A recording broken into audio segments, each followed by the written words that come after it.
Bom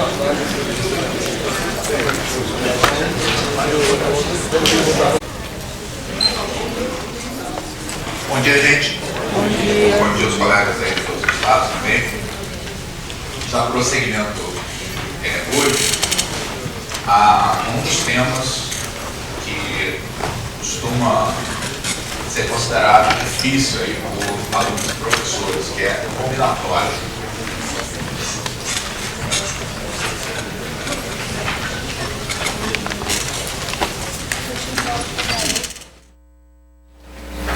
E parte do problema é um pouco o que ocorre também na geometria espacial. Das pessoas terem pouca experiência pelo fato de isso ser tratado de maneira muito localizada só na segunda série do ensino médio, quando na verdade podia ser feito durante todo o ensino fundamental, todo o ensino médio, porque o que se trata de combinatória na escola, porque combinatória na matemática é algo mais geral, tá? Diz respeito às propriedades e relações de conjuntos finitos, tá? E o aspecto de contagem é só um dos múltiplos problemas estudados em combinatória. Então, pessoas, matemáticos que trabalham com combinatória, trabalham com coisas como grafos, por exemplo, e suas propriedades, tá? De modo que o que a gente faz na escola é só um aspecto de combinatória e um aspecto muito simples, porque, afinal de contas, contar é a habilidade mais básica, mais primitiva que a gente tem em matemática. O primeiro contato que as pessoas, de modo geral, têm com a matemática é através da contagem. Tá? E tem todo um processo aí de aprendizagem. Primeiro, a criança aprende a sequência dos nomes dos números, depois começa a associar, tá, essa sequência à cardinalidade de conjuntos. Depois, mais tarde, no ensino fundamental, as operações aritméticas são motivadas através de problemas de contagem, né? Então, por exemplo, você fala em soma pela primeira vez, vai aparecer uma figura que você vai representar um conjunto que tem 2 carneirinhos, outro que tem 3, aí 2 mais 3 igual a 5. Então, contar é algo muito elementar, tá? Muito simples de se fazer. Tá? E aí de uma certa forma, paradoxal que seja considerado tão difícil, tá? Por professores e por alunos. Tá? Isso se deve ao fato de que as pessoas têm uma tendência muito grande aí na matemática elementar, tá? A tentar fazer as coisas indolores demais, ou seja, tentar cercar todas as situações com fórmulas, problemas tipo, etc. Tá? E com isso você acaba embotando, tá, uma habilidade, na verdade, que a gente deveria estar mantendo e desenvolvendo, tá, desde cedo, tá, o tempo todo na escola. Tá? Então, uma mensagem que a gente procura sempre passar nesses cursos de que para você ensinar a contagem para os alunos, tá, é necessário deixar bem claro, tá, exatamente que as técnicas que a gente vai ensinar para eles, tá, são uma forma de você fazer de maneira mais rápida e eficiente, tá, algo que ele está habituado a fazer a vida toda. Tá? E eu sempre conto aí a minha experiência pessoal. Tá? Eu fui aluno de um bom colégio e tudo, aí na segunda série do ensino médio aprendi análise combinatória da forma como muita gente aprende, né? Aprendi combinações, arranjos, permutações, etc. E aí a maneira de resolver um problema é ler o enunciado e tentar classificar esse problema como sendo um problema desse tipo ou daquele tipo. Tá? Aí no ano seguinte, tá, no vestibular eu tive aula com Morgado.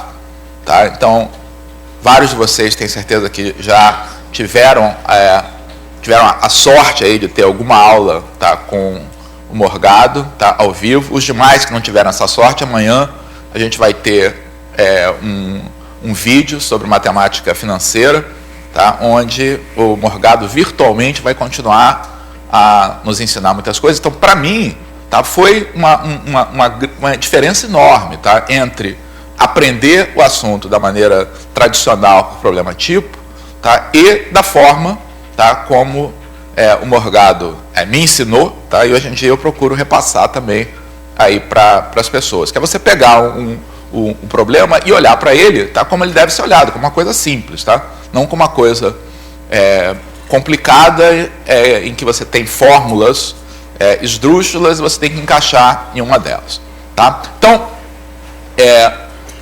quando a gente vai resolver, tá, um problema de contagem, tá, a forma mais elementar, tá, de resolver um problema de contagem, e é fundamental que a gente não se esqueça de que essa é uma maneira legítima de resolver um problema. Qual a maneira mais elementar de resolver um problema de contagem? Contando, tá? Ou seja, através da enumeração explícita, tá, dos grupamentos que você quer formar, tá? Aí você pode dizer, não, mas isso não é matemática, tá? Claro que é, tá? Então, você olhar para um problema, identificar que você tem um número finito de possibilidades, tá? Organizar um esquema através do qual você liste sistematicamente essas possibilidades, tá? É uma habilidade matemática importante, aliás, tá? Então, se vocês, por exemplo, dão um problema, tá, que tem 16 possibilidades, o aluno vai lá, lista todas aquelas possibilidades, você pensa, não, mas era para usar uma fórmula, tá, e você dá errado no aluno, está fazendo um desserviço, tá? Porque essa é uma maneira válida, tá, e até louvável de resolver um problema, tá? Se você não quer que isso aconteça, não dê um problema cuja resposta seja 16, tá? Dá um cuja resposta seja 320, que aí o seu aluno vai ter que inventar uma maneira mais esperta de fazer, tá? Mas se o problema é tal que a enumeração explícita responde às necessidades, tá, e é uma coisa viável, essa é uma maneira perfeitamente legítima de resolver um problema de contagem, tá? Daqui a pouco a gente vai ver exemplos disso aqui. Numa segunda degrau aqui dessa escala, tá, qual é o segundo grau de sofisticação aqui para a gente atacar um problema de contagem? Esse passo é o mesmo que a gente faz na escola, tá? A criança primeiro, tá, aprende a contar um por um, tá? Depois, tá, ela aprende o significado das operações ligados ao problema de contagem, tá? Então, quando pela primeira vez ela aprende adição, vai ter uma figurinha desse tipo, né? Pronto, 2 mais 3 igual a 5, tá? Então, a adição é uma forma abreviada de você poder contar várias coleções e reunir tudo isso no mesmo resultado. Da mesma forma, o significado da multiplicação está muito ligado a coisas desse tipo, né? A criança, normalmente, quando aprende multiplicação, tá, vê grupamentos repetidos, tá, e olha para a multiplicação como uma adição abreviada. Tá? Então, a segunda técnica de contagem é usar o significado das operações aritméticas, tá? E aí todas elas são úteis, tá? Todas elas são úteis, principalmente a adição e a multiplicação. Conforme a gente vai ver depois, subtração e divisão funcionam mais para você corrigir, tá? Então, em geral, se você tem um problema de contagem, subtração e divisão serve para você retirar aquilo que você contou a mais, tá? Ou identificar que você contou cada agrupamento várias vezes, um certo número fixo de vezes, e por isso você precisa dividir por essa quantidade. Tá? Então, tem uma gradação. Tá? Então, o uso da adição e da multiplicação é mais básico do que o uso da subtração e a divisão. Tá? Então, a análise combinatória que a gente aprende, ensina no ensino médio, basicamente usa esse tipo de técnica. Tá? Então, está incluído aqui cada uma das fórmulas combinatórias que a gente ensina. Tá? Elas são, na verdade, resultado aqui das operações aritméticas. Agora, tem técnica mais sofisticada do que isso. Tá? Então, vou colocar aqui, só para ficar claro que os métodos de contagem, tá, não se esgotam, tá, nisso que a gente ensina na escola de nível médio. Tá? Então, há determinados problemas que a maneira de você resolver e chegar a uma expressão por exemplo, usando métodos de recorrência. Tá? No nosso livro da matemática do ensino médio, há um capítulo a respeito de recorrência. Tá? E, nesse capítulo, há alguns problemas de contagem cuja solução é feita usando esses métodos. Tá? E tem outros. Então, quem já estudou isso aí, talvez se lembre coisas como funções geratrizes, tá? E outros métodos mais sofisticados de contagem. Tá? No ensino médio, basicamente, a gente usa os dois primeiros. Então, para fixar as ideias, vamos fazer um exemplo bem simples para ilustrar como é que a gente faz a passagem da enumeração explícita para o uso das operações. Então, o exemplo é o seguinte: de quantos modos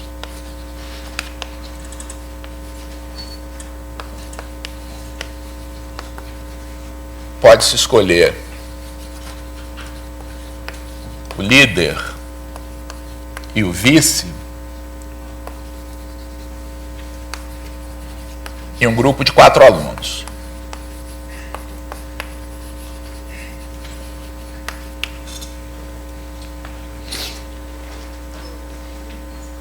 Ok? Então, você tem um grupo de 4 alunos, você tem que escolher o líder e o vice-líder. Qual a resposta?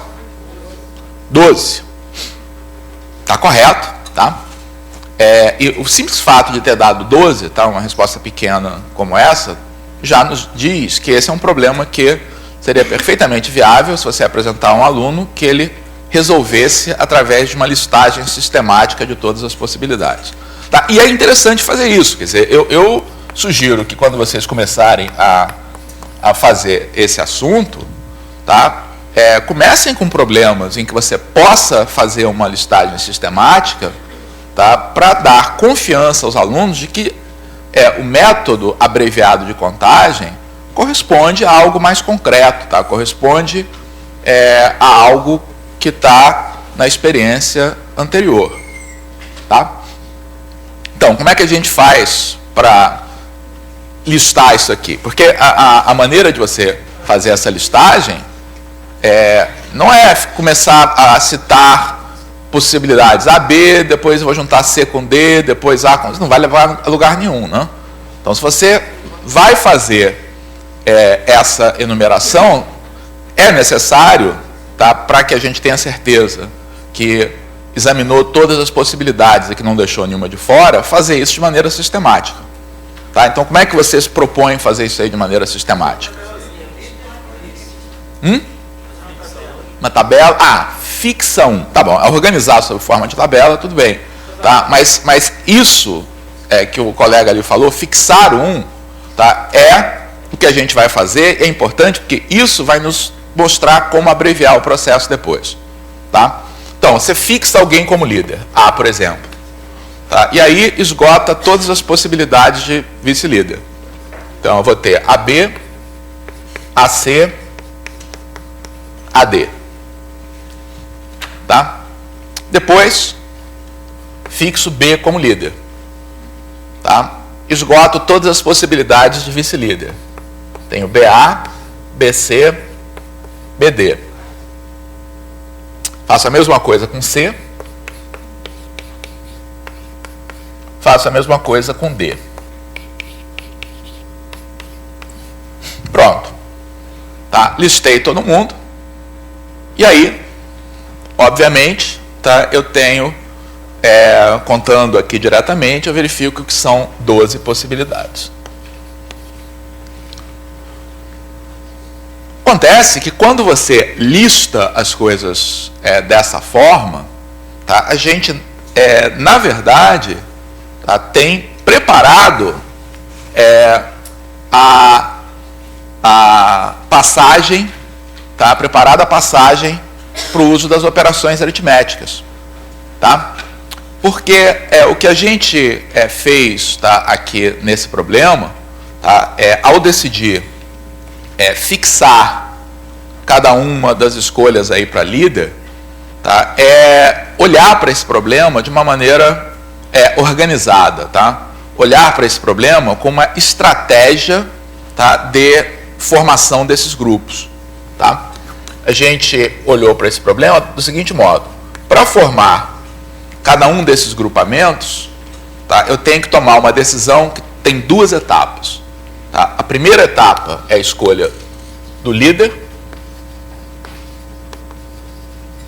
E a segunda etapa é a escolha do vice. Tá?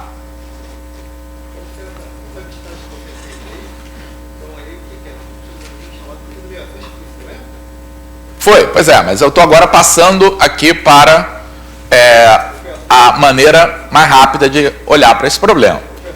Tá? Então, o que nós observamos, tá, é que para a escolha do líder, eu posso fazer essa escolha com A, B, C ou D, tá, como líder. Tá? E aí, em cada uma dessas situações, eu pergunto, a escolha do líder e do vice-líder são escolhas independentes? Não, não são não. Porque se eu escolhi A como líder, eu não posso escolher A como vice-líder, tá? Então, a escolha, essas duas etapas aqui dependem, tá, uma da outra. Tá? Eu estou falando isso porque o resultado aqui desse nosso processo vai ser o chamado princípio multiplicativo da contagem, tá? Que é a principal ferramenta utilizada para contar e que normalmente é enunciado nos livros didáticos de uma maneira extremamente restritiva.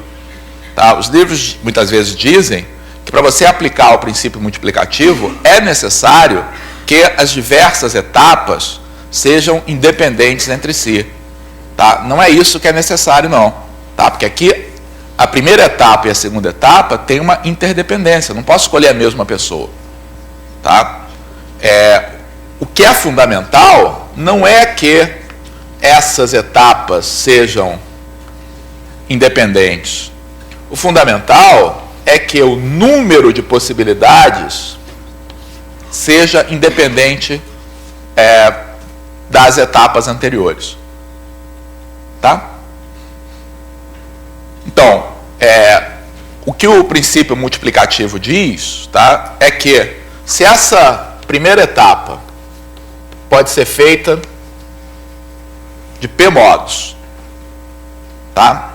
E a segunda etapa pode ser feita de Q modos, qualquer que seja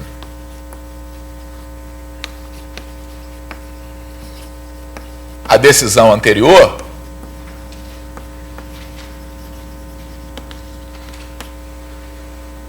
tá? Então eu tenho uma situação como essa. Na primeira etapa, eu tenho número de ramos igual a P, tá? E para cada ramo correspondente a uma decisão da primeira etapa, eu tenho Q ramos possíveis em cada uma das situações.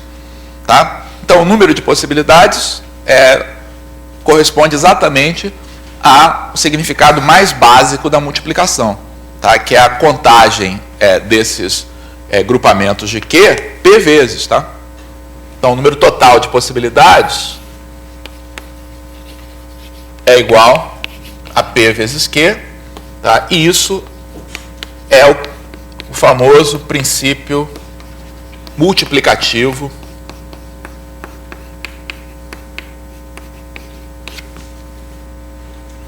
da contagem, tá? Que é a principal ferramenta que nos auxilia a atacar um problema de contagem, tá? De uma maneira eficiente. Tá? Então, minha recomendação para vocês, tá, é que se vocês têm um tempo limitado, tá, para trabalhar com combinatória, tá, dê ênfase a isso aqui. Tá? É muito mais importante que o aluno domine, tá, essa ferramenta, tá, que é a principal ferramenta aí para a gente resolver problema de contagem. E uma coisa que eu quero mostrar aí para vocês, tá, é que fórmulas combinatórias são úteis. Tá? Então, saber, por exemplo, resolver o problema das permutações simples, das combinações simples, tá, é um conhecimento útil. Mas se o aluno só domina isso e não domina o princípio multiplicativo, tá, ele só consegue resolver os problemas que são diretamente expressos por essas fórmulas. Tá? Os problemas de verdade são, na verdade, mesmo os mais sofisticados, usam essas fórmulas sim, tá? Mas junto com o princípio multiplicativo. Tá? Então, isso é o cerne aqui desse assunto. Tá? Então, se você tiver tempo para falar uma coisa só sobre combinatória, tá? Nesse princípio multiplicativo, tá? E em exercícios que mostrem o poder do princípio multiplicativo, tá, que está a principal mensagem que a gente tem que passar para os alunos.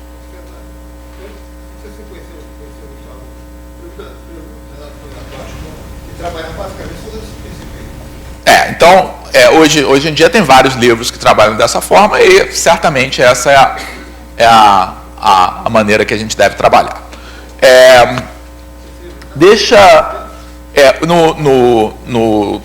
No livro, tá, da Matemática do Ensino Médio, volume 2, tá, o Morgado procura resumir, tá, a maneira, tá, de atacar um problema de contagem, tá, dando 3 mandamentos, tá, 3 instruções, tá, que 3 recomendações que são fundamentais para ensinar, tá, e para aprender análise combinatória. Tá? Primeira coisa, tá, ele resume dizendo a postura. Tá? Então, a postura é que você tem que enfrentar um problema de contagem se colocando no papel de quem vai formar os grupamentos. Tá? Então, não é uma situação abstrata. Tá? Você deve se colocar no papel de quem concretamente vai formar os grupamentos que estão sendo pedidos. Tá? Ou seja, deve se colocar com disposição de listá-los se for o caso. Tá? Primeira coisa. A segunda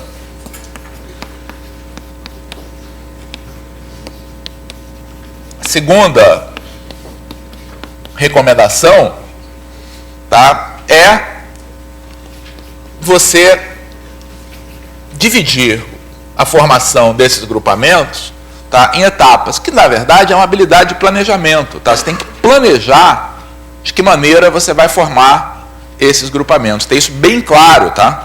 Para você, na hora de resolver um problema, e para o seu aluno, na hora de explicar um problema. Eu vou formar o grupamento, tá, segundo essas etapas. Tá? Isso é muito importante. Tá? A terceira recomendação é a respeito da ordem em que as etapas vão ser enfrentadas. Tá? E para ilustrar essa terceira recomendação, vamos ver um problema aqui. Tá?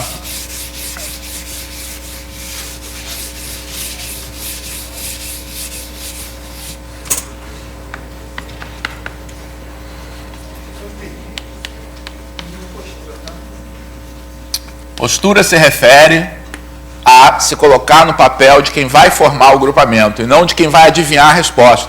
Muita gente quer resolver problema de análise combinatória, tá, refletindo, tá, olhando para o teto assim, tá, e vendo se vê a inspiração divina, tá, que vai dizer qual é a fórmula a ser usada. Tá? A postura significa arregaçar as mangas, eu estou de manga curta hoje aqui, mas arregaçar as mangas e se colocar no papel de quem tem realmente que formar esses grupamentos. Se eu tivesse que fazer uma lista de todos esses grupamentos, qual seria o meu método para fazer isso? Tá? É isso que postura significa. Tá? Então, a pergunta é, quantos são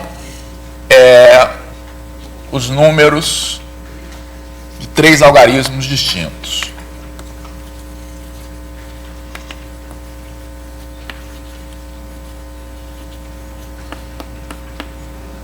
Então, esse é um problema extremamente simples, tá, mas que nos dá a oportunidade, tá, de exercitar, tá, os 3 mandamentos do Morgado.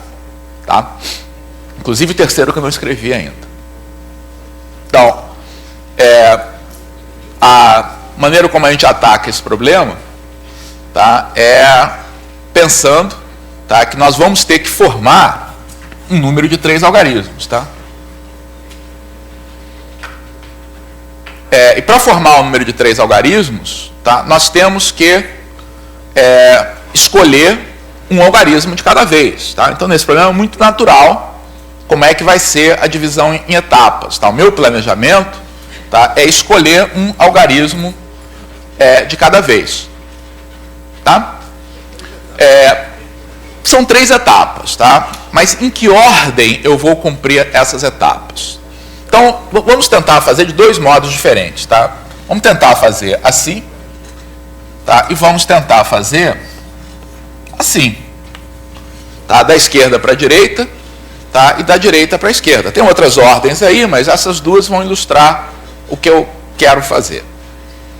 Então, se eu decidir preencher da esquerda para a direita, eu vou então começar preenchendo o algarismo das centenas. Quantas possibilidades eu tenho para preencher esse algarismo? Então, porque números de 3 algarismos não está contando 0, 27, tá?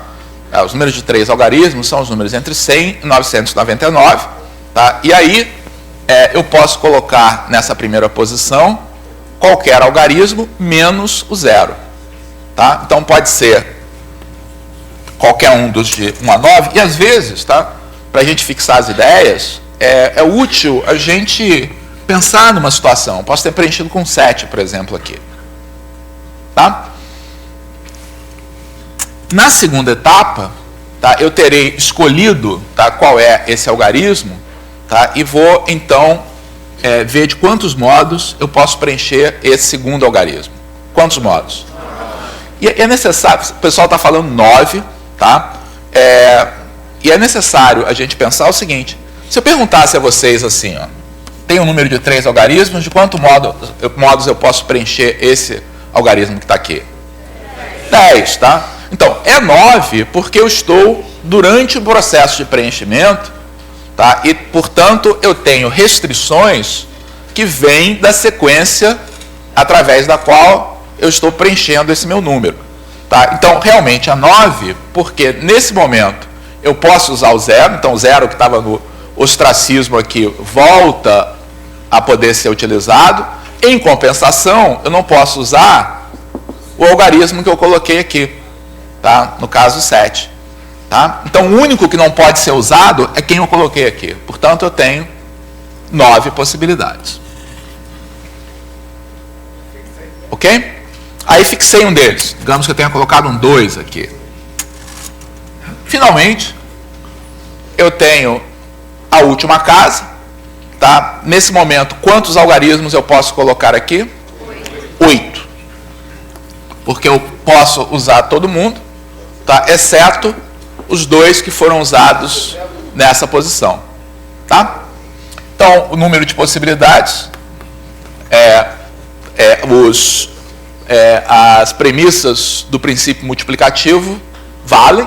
Tá? Eu consegui identificar etapas de preenchimento de tal maneira que o número de possibilidades em cada etapa não dependesse do que eu fiz antes, e, portanto, o número total de possibilidades é esse produto, 9 vezes 9 vezes 8, que é 648. Tá? Vejamos agora a outra estratégia, tá? É preencher esse número, tá, da direita para a esquerda. Tá? Se eu fizer isso,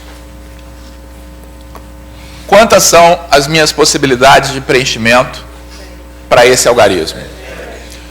Então, não tem nenhuma restrição. Tá? Eu posso colocar qualquer algarismo nessa posição, tá? O zero não é um problema, o número terminar por zero, então tenho 10 possibilidades. Tá? Depois, quantas são as possibilidades que eu tenho aqui? 9. Tá? Porque se eu, por exemplo, coloquei um 2 aqui, tá? Então ele é o único que não pode ser utilizado, tá? Eu tenho 9 possibilidades. Tá? E finalmente eu vou preencher, tá, o último algarismo. Quantas são as possibilidades? Essa é a palavra, tá, que dá calafrio e que resolve um problema de análise combinatória. Depende. Tá? Depende igual a se deu mal. Tá? Porque significa, tá, que o nosso planejamento não permite a aplicação direta do princípio multiplicativo. Então, deixa eu explicar aí por que depende mesmo, para quem não viu isso aqui. Depende de você ter ou não usado o zero. Tá? Se você usou o zero, tá, em uma dessas duas casas, quantas são as possibilidades que você tem aqui? Se você usou o zero? Se você usou o zero... não, tá certo, são 8. Tá? Se você usou o zero, tá, você tem 8 possibilidades, tá? Porque você pode usar os 9 algarismos permitidos aqui, exceto, tá, aquele que você usou, que é diferente do zero. Portanto, tem 8 possibilidades. Mas se você não usou o zero, digamos que tenha colocado um 7 aqui, quantas possibilidades você tem restantes aqui? 7. Porque nesse caso você não pode usar o zero, nem pode usar nenhum desses dois. Tá? Então, esse depende significa 7 ou 8, mas isso não nos ajuda. Tá? Se você tem mais de uma possibilidade, então você não pode, tá, utilizar o princípio multiplicativo. A gente vai ver que há determinados problemas, tá, onde, de fato, a gente não vai conseguir usar o princípio multiplicativo. Tá? Mas aqui, através de uma estratégia de preenchimento, a gente consegue fazer sem problemas, enquanto na outra a gente esbarra em dificuldade. Tá? E aí vem o mandamento do Morgado. Tá? O mandamento do Morgado, tá, é a gente agir de uma forma... Tem até um princípio moral aqui nisso, tá? Que é o seguinte... a gente muitas vezes, ao atacar um problema, a gente é tentado, tá, a começar de onde é mais fácil. Tá? Então, por exemplo, ao atacar esse problema, essa casa aqui é mais complicada do que essa aqui, tem mais restrições. Tá? E o mandamento do Morgado para resolver problemas de contagem, tá, que também se aplica a muitas outras situações aí na vida, não adiar dificuldades. Ou seja, ataca primeiro a etapa que for a mais complicada, tá, a mais restrita. Tá? Aqui depende mais das suas... Aqui tem mais restrições para a decisão que você tem que tomar. Tá? Então, nesse caso aqui, certamente a casa complicada, tá, é a primeira. Porque a primeira é que tem que lidar com o fato de que esse número, por ter 3 algarismos, não pode começar com 0. Tá? Claro que é. Essa primeira solução aqui está perfeita. Quem tentou fazer desse modo é que chegou num ponto que não conseguiu resolver usando o princípio multiplicativo. Tá?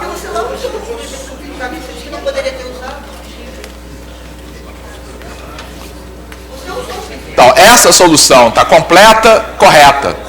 Tá? Essa tentativa de usar o princípio multiplicativo, começando da direita para a esquerda, deu com os burros d'água. Daí vem a recomendação do Morgado. Tá? Se você quer ter uma chance maior, tá, de resolver um problema usando o princípio multiplicativo, escolha as suas decisões começando das mais complicadas para a mais simples. Vai funcionar sempre? Não. Tá? Não. Mas, de qualquer maneira, vai te encaminhar para soluções melhores. Deixa eu pegar esse mesmo problema.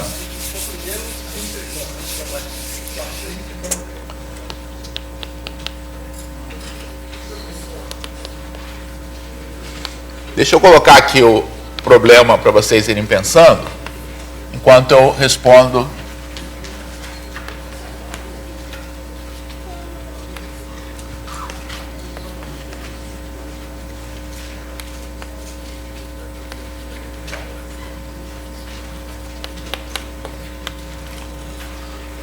Pergunta agora é quantos são os números pares de 3 algarismos distintos.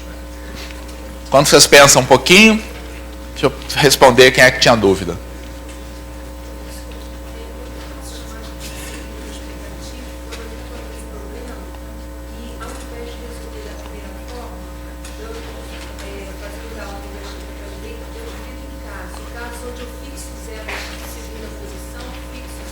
De qualquer maneira, a pergunta essa pergunta vai se colocar melhor agora, tá? Aguarda nesse outro problema.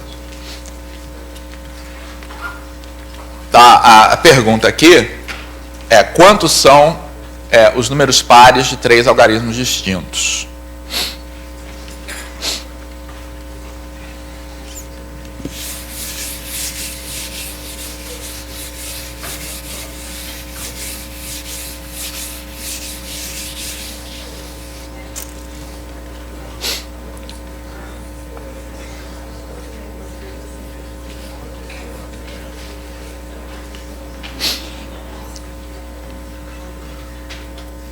Então, vamos seguir os mandamentos do Morgado.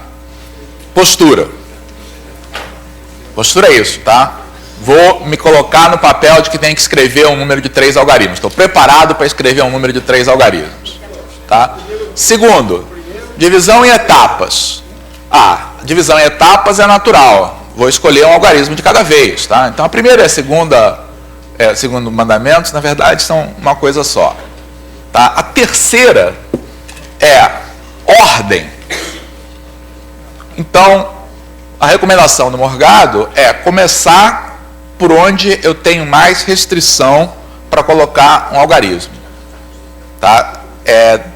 Dentro dessa recomendação, por onde eu devo começar a preencher esse número? Eu tenho 2 casas aqui que são complicadas, tá? Enquanto essa aqui, tá, é simples. Então, a recomendação é começar por uma dessas 2, tá? E das 2, a que tem mais restrição, tá, parece ser essa que está aqui. Tá? Então, nós vamos começar preenchendo o algarismo das unidades. Tá? De quantos modos eu posso preencher o algarismo das unidades? 5. Porque eu posso usar 0, 2, 4, 6 e 8. Tá? Pode ser qualquer um deles aqui no algarismo das unidades. Tá? Vamos atacar agora, a seguir, a outra que ainda tem restrição, que é essa aqui. Tá? Se eu fizer isso, quantas são as minhas possibilidades de preenchimento aqui? 9. Por que 9?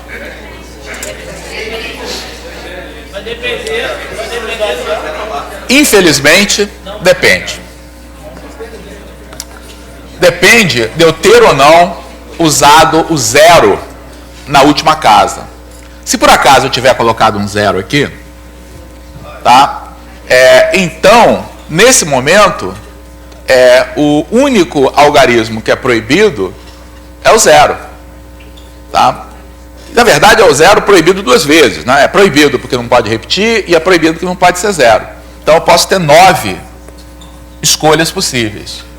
Mas se por acaso não foi o 0, foi o 4, tá? Quantas são as possibilidades que eu tenho aqui?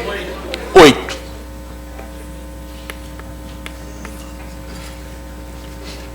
Tá? E não é difícil a gente ver que a vida não melhoraria se eu trocasse a ordem. Tá? Se eu resolvesse fazer o contrário, tá? Preenchesse primeiro esse, depois esse, eu teria o mesmo tipo de dificuldade, porque na hora que eu preencho esse algarismo primeiro, tá, eu tenho 9 possibilidades, tudo bem. Mas na hora que eu passo para cá, vai depender de se foi par ou ímpar, tá? Eu vou ter possibilidades diferentes também. Tá? Então, esse é um problema onde eu segui, tá, todas as recomendações, tá, e aparentemente me dei mal. Mas não me dei mal não, tá? Porque na verdade, tá, quando você faz isso dessa forma, primeiro, você tem uma quase certeza, tá, de que esse problema não vai se resolver, tá, somente usando o princípio multiplicativo. Tá? Ao mesmo tempo, essa forma de você explicitar essas diferenças, tá, nos dá a solução mais econômica para o que a gente vai ter que fazer depois, que é dividir em casos. Tá? Então, o que a gente vai ter que fazer para completar a solução do problema, tá, é observar que o que nos levou a esse depende, tá, é o quê? Depende de quê? Então, a pergunta que a gente se faz aqui, porque isso vai orientar, tá, a nossa divisão em casos. Tá? Depende de quê? Isso, depende da primeira decisão ter sido colocar um zero ou não. Tá? Então, depende do zero ter ou não sido usado nas unidades.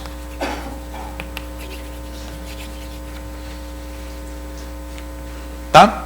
Isso, então, nos dá uma revisão aqui do nosso plano. Tá? Então, qual passa a ser o nosso plano, tá, de resolução aqui do problema? Dividir em casos. Tá? Então, eu vou ter 2 casos.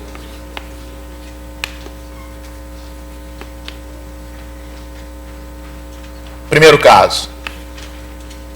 Primeiro caso é esse aqui.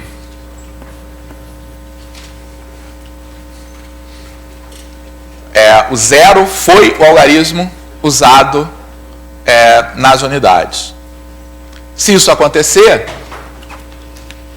quantas são as possibilidades que eu tenho para essa... Que agora não tem mais o depende, né? Eu usei o zero. Tá? Então, aqui eu posso colocar todo mundo, exceto o zero, que não podia usar mesmo. Tenho 9 possibilidades. Usei, sei lá, um 3 aqui, o que for. Tá? E agora, para essa casa, quantas possibilidades eu tenho? Não posso usar o zero, não posso usar quem ficou aqui. Tá? Eu tenho 8 possibilidades. Tá? Então, esse caso, tá, vai me dar 72 possibilidades. Tá? O segundo caso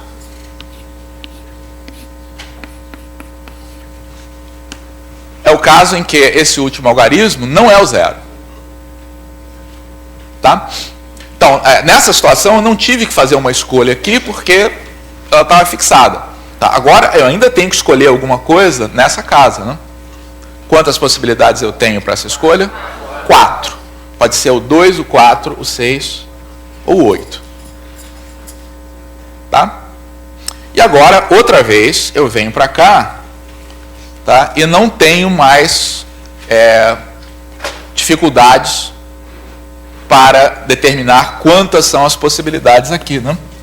Porque como o que eu estou escolhendo aqui, tá, é um algarismo diferente de zero, tá, digamos um 6 aqui, eu tenho agora duas restrições. Não pode ser o zero e também não pode ser quem eu usei aqui. Tenho 8 possibilidades. Finalmente, então, digamos que eu tenha usado um 7. Finalmente, para essa casa central, quantas são as possibilidades que eu tenho? Não posso usar nem quem está aqui, nem quem está aqui. Tenho 8 possibilidades. Tá? Tenho 8 vezes 8 vezes 4, que vai dar quanto? 2, é isso mesmo? 5,6. Bom, agora o que eu tenho que fazer? Essa é a dúvida existencial dos alunos, muitas vezes, né? Professor, o que eu tenho que fazer com os números? Somar ou multiplicar? O que a gente está fazendo aqui é dividindo essas situações aqui em dois casos, tá, que são disjuntos, né? Ou seja, não há casos comuns aqui. Tá? Eu estou pegando a minha contagem, tá? Foi difícil demais contar tudo ao mesmo tempo, então eu estou contando em duas subcoleções. O que eu estou fazendo é isso aqui, contando uma parte, contando outra parte, tá? E juntando as duas. Tá? Então a minha resposta vai ser a soma dessas duas coleções. Isso vai ser quanto mesmo? 328. Ok?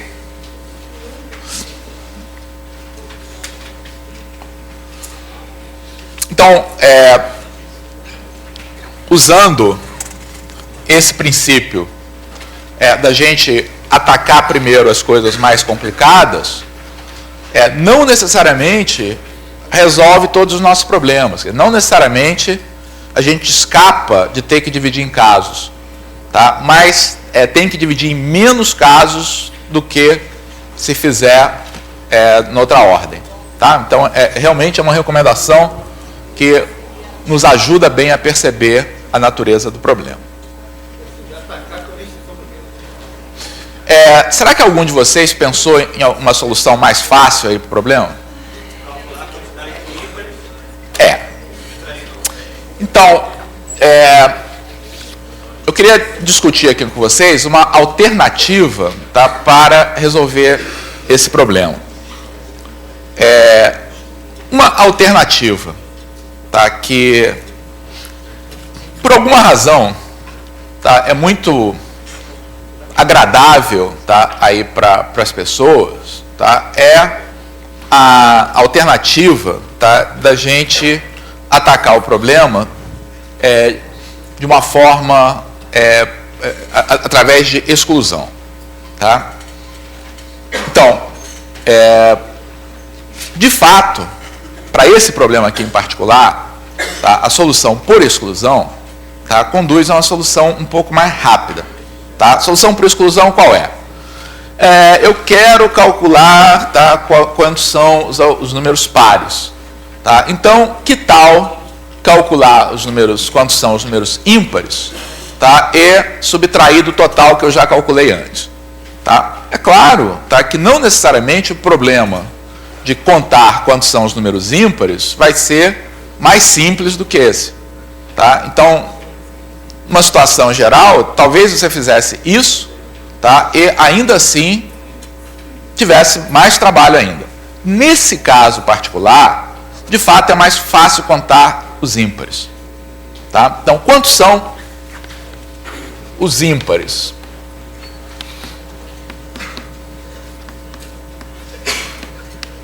Então, atacando o problema pelo nosso método, tá? Nós vamos primeiro atacar essa casa aqui. Quantas são as possibilidades? 5. Pode ser 1, 3, 5, 7 ou 9. Tá? Quantas são as possibilidades agora para preencher a primeira casa? 8, né? Não tem mais aquela ambiguidade, tá? Porque o algarismo que você vai usar aqui certamente não é o 0, tá? Então, na hora de preencher essa casa, aquela dificuldade, se a gente tinha ou não usado o 0, desaparece. A gente não usou o 0, tá? Portanto, aqui não pode usar nem o 0, nem quem foi usado aqui. Então, são 8 possibilidades, tá? E aqui, 8 também, tá? Resultado, 8 vezes 8 vezes 5, 320.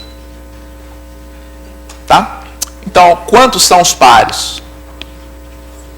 É igual ao total menos os ímpares. O total nós calculamos e deu 648.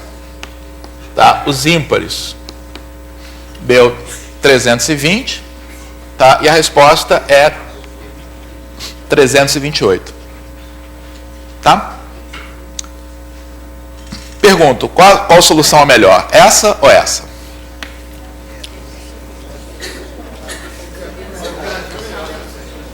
Então,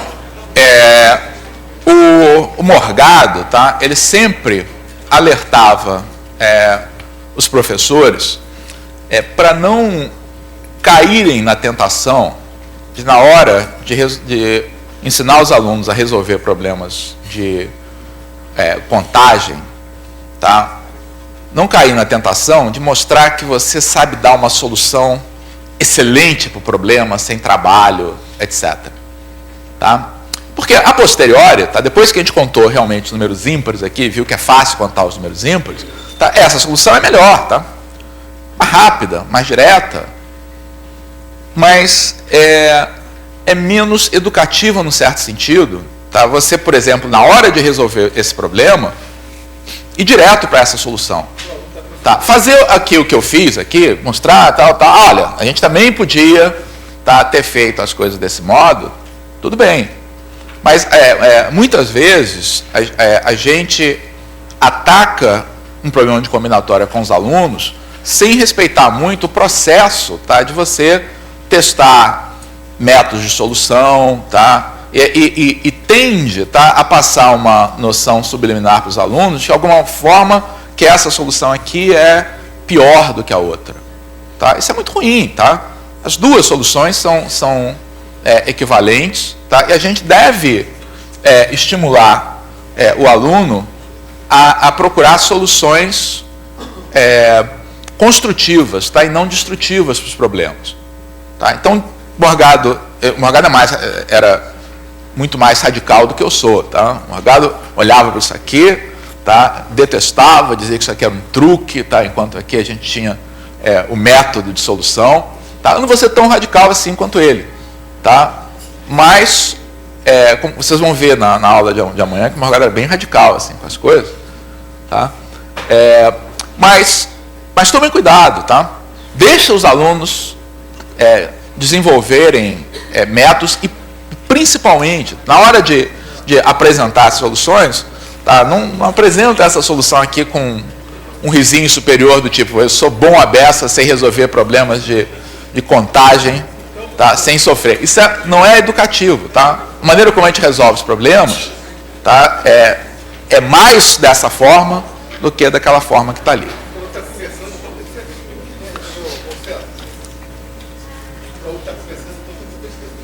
Sem dúvida.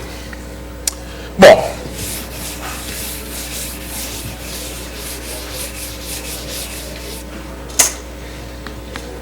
então aquilo que eu falei, tá, da subtração aparecer como instrumento de correção, tá, do problema, foi ilustrado aqui. Tá?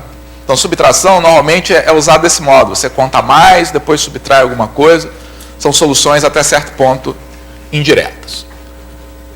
Bom, eu estou até agora só falando nos problemas mais elementares de contagem, não necessariamente fáceis não, tá? Vocês hoje vão fazer problemas aí na nossa lista de exercícios que só usam o princípio multiplicativo e nem por isso são fáceis. Tá? Mas uma pergunta é, e onde é que ficam as fórmulas de combinatória? Então, é completamente desnecessário, tá, a gente ensinar para os alunos fórmulas combinatórias? Não chegaria tanto. Tá? Eu acho que isso deve ser ensinado mais de maneira parcimoniosa. Tá? Então, evitem, tá, o exagero de ensinar todas as fórmulas de arranjos, combinações, permutações, arranjos com repetição, permutações com repetição, permutações circulares. Não precisa de tudo isso não, tá? Dependendo aí do tempo que você tenha, tá, um bom curso de combinatória é feito do princípio multiplicativo, tá, e desses dois problemas clássicos que estão aqui, tá, que resultam em fórmulas de contagem, tá, que o aluno precisa conhecer, porque senão ele vai ter, principalmente a segunda, tá, porque senão ele vai ter dificuldade para responder os problemas e para decodificar respostas de problemas também. Tá? Então, é o problema das permutações simples.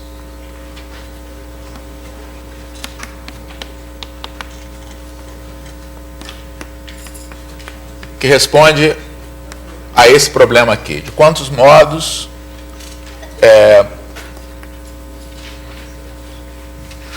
podem ser colocados em fila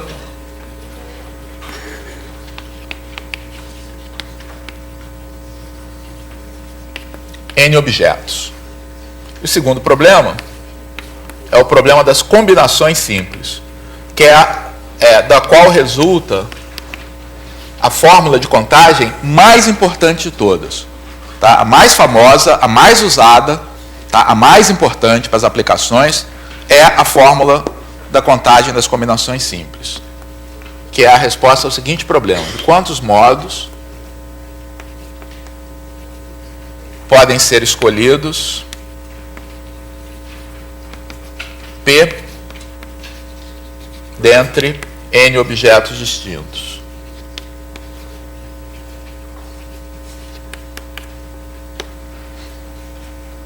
Tá? O primeiro problema é muito simples. Tá? Eu digo que ele deve ser ensinado para os alunos porque ele nos leva a uma notação frequentemente utilizada em problemas de contagem. Tá? E a maneira de você chegar a essa notação é resolvendo esse problema. Então, de quantos modos você pode colocar N objetos em fila?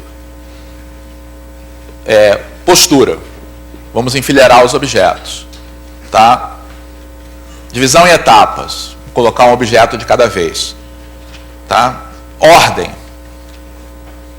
Parece ser irrelevante aqui, então vamos começar escolhendo o primeiro da fila. Quantos modos eu posso colocar o primeiro da fila? Pode ser qualquer uma das pessoas pode ocupar essa posição. Quantos modos eu posso colocar o segundo da fila?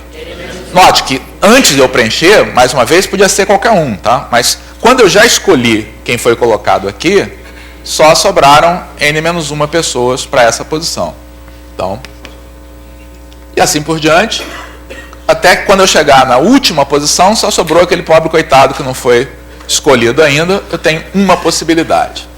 Então, a resposta, N-1 vezes 1, que a gente define como sendo N fatorial. Tá? Então, essa é uma inversão que muitos livros também do ensino médio fazem. Tá?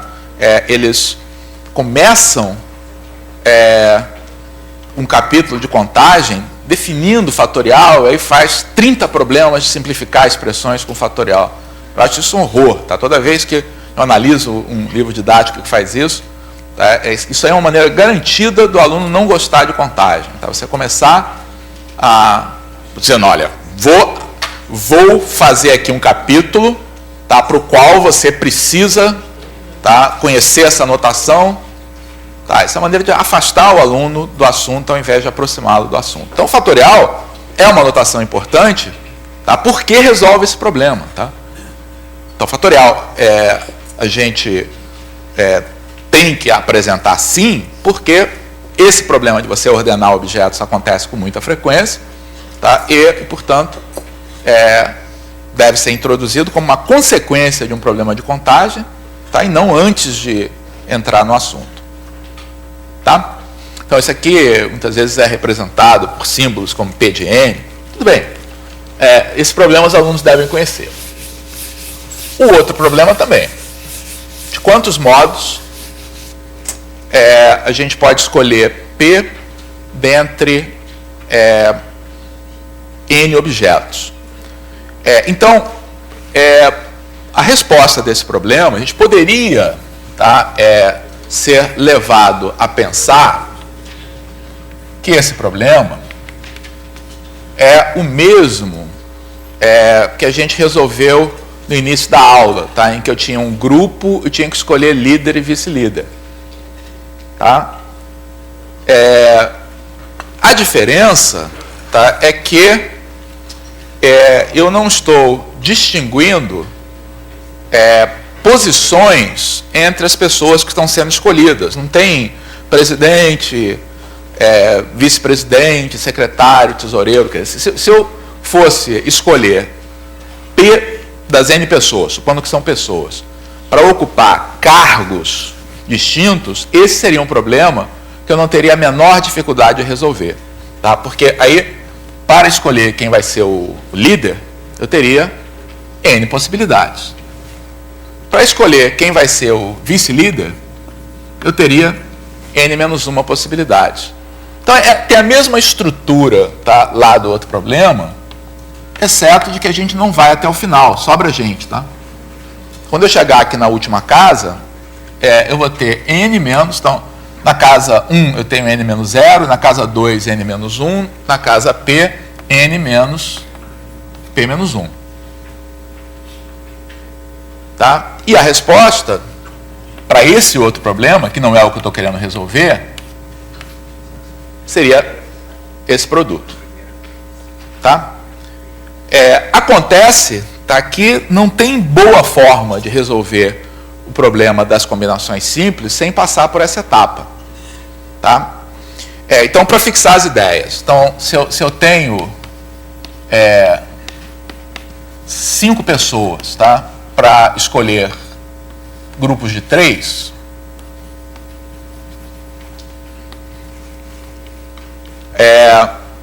eu, de acordo com essa solução, tá, eu poderia formar 5 vezes 4 vezes 3 grupos diferentes.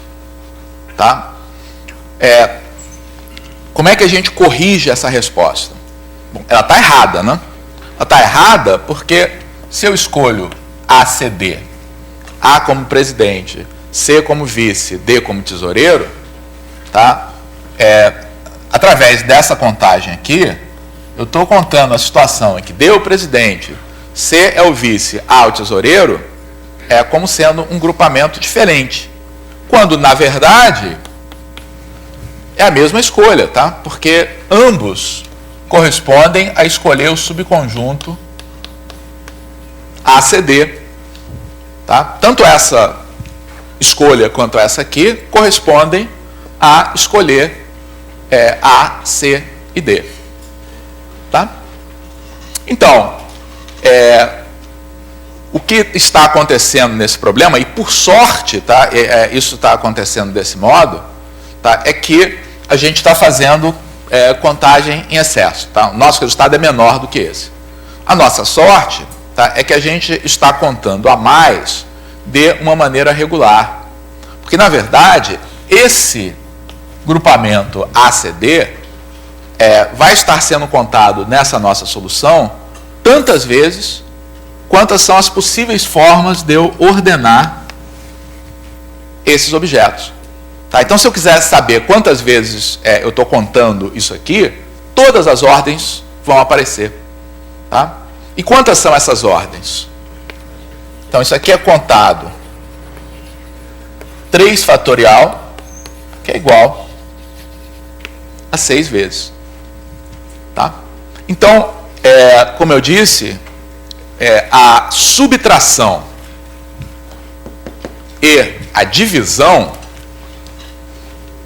são utilizados basicamente para a gente corrigir uma contagem que fez errado.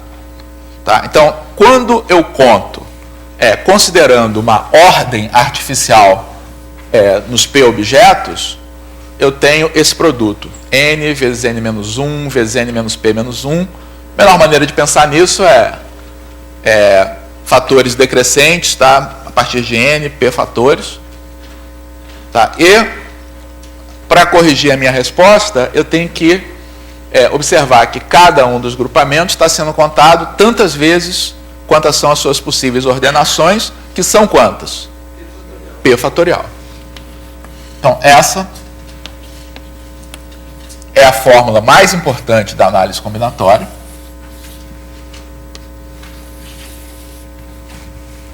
Que é a fórmula das combinações simples. Tá? Bom, isso pode ser escrito aí usando fatoriais, etc. Tá? Mas é bom pensar nessa fórmula desta maneira que está aqui, porque ela nos lembra como é que a gente resolveu o problema. Tá? Usamos o princípio multiplicativo, tá? Aí contamos demais, mas contamos demais de uma forma que deu para corrigir. Tá? Deu para corrigir porque cada agrupamento está sendo contado do mesmo número de vezes. Então é só dividir pelo número de vezes que cada um está sendo contado. Deixa eu, para terminar, deixa eu resolver um problema. Para deixar claro aí para vocês, tá? Que, embora esses dois problemas, conhecimento desses dois problemas, permutações e combinações, seja útil para a gente resolver problemas combinatórios, se você depender só de encaixar diretamente na fórmula, você não vai muito longe. Tá? Então, deixa eu fazer um último exemplo, que é o seguinte.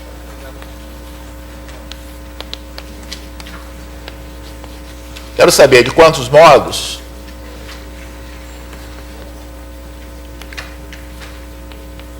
posso colocar 5 livros de matemática, 3 de física e 2 de português em uma estante.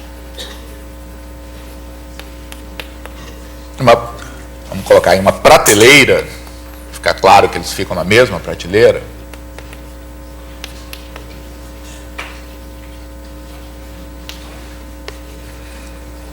Mantendo juntos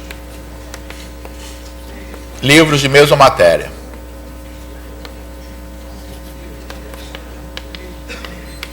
Bom, antes que vocês me perguntem, sim, a pessoa do enunciado é uma pessoa normal. Ela tem 5 livros diferentes de matemática, 3 diferentes de física. Não é o mesmo livro que ele tem tantas cópias assim. Só sempre pergunta isso.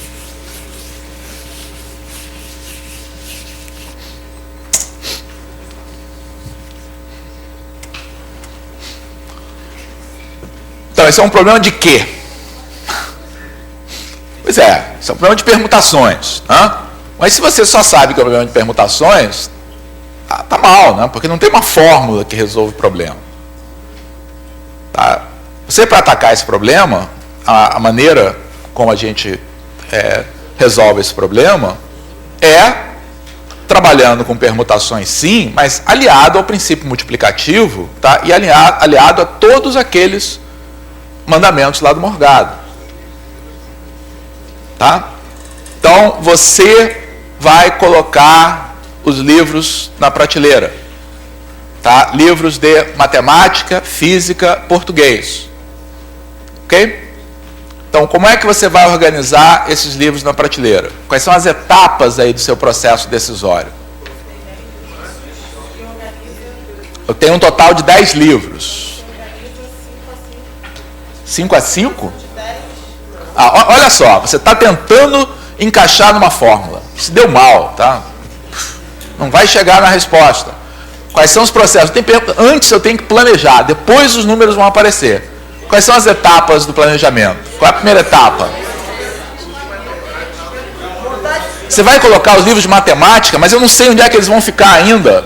Vai colocar assim no meio, aí português pode ser de um lado e de outro. Vocês acham que essa é a melhor decisão, não? Mesmo? Ah. Primeira etapa.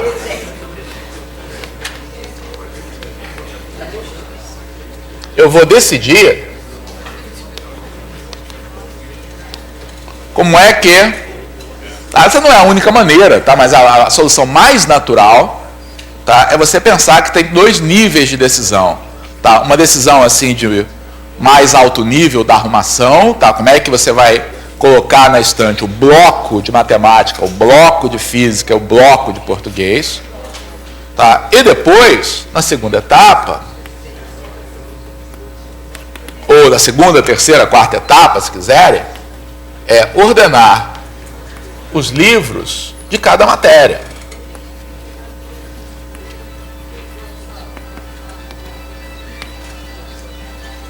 Então, se você pensa nessas duas etapas, tá, o problema tem uma solução natural, porque de quantos modos você pode escolher ordenar as matérias?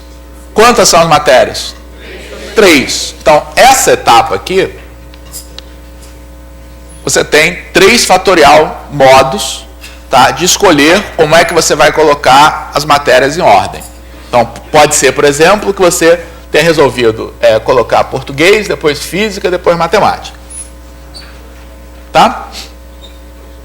Então, tem 6 possibilidades para isso aqui. Agora, dentro de cada matéria, você faz sua ordenação. Tá? Então, a gente pode pensar isso aqui como sendo uma etapa só, mas pode pensar também que você tem a segunda, uma terceira e uma quarta etapa. Tá? De quantos modos você pode escolher os livros de português? 2, mas eu vou colocar como 2 fatorial, tá? Para ficar claro que esse 2 que surge aí é o resultado, tá, de um problema de ordenação. Facilita, às vezes, a gente entender a resposta. Tá? Da mesma forma, os de física eu posso colocar de 3 fatorial modos, e os de matemática eu posso colocar de 5 fatorial modos. Então, a resposta do meu problema, então, qualquer que tenha sido a decisão que eu tomei aqui, eu tenho esse número de possibilidades para ordenar os livros. Então, a resposta é o produto disso tudo. 3 fatorial, 2 fatorial, 3 fatorial, 5 fatorial. Tá? Então, é importante que os alunos conheçam essa notação, até para poder decodificar uma solução como essa, tá? Entender o que essa solução está representando. Ok? Então, em suma, tá? Princípio multiplicativo é a ferramenta fundamental.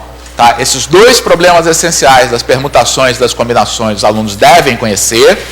Tá? Isso está num grau de prioridade muito acima das outras coisas que normalmente a gente tem no assunto de análise combinatória. Tá? Deixa eu marcar aqui os exercícios para hoje à tarde. Então, tem 2... Isso aqui está no capítulo 4 do livro. E eu escolhi exercícios da seção 4.1, que são o 5 e o 14, e da seção 4.2, que são o 3 e o 24. Tá? Nos vemos amanhã.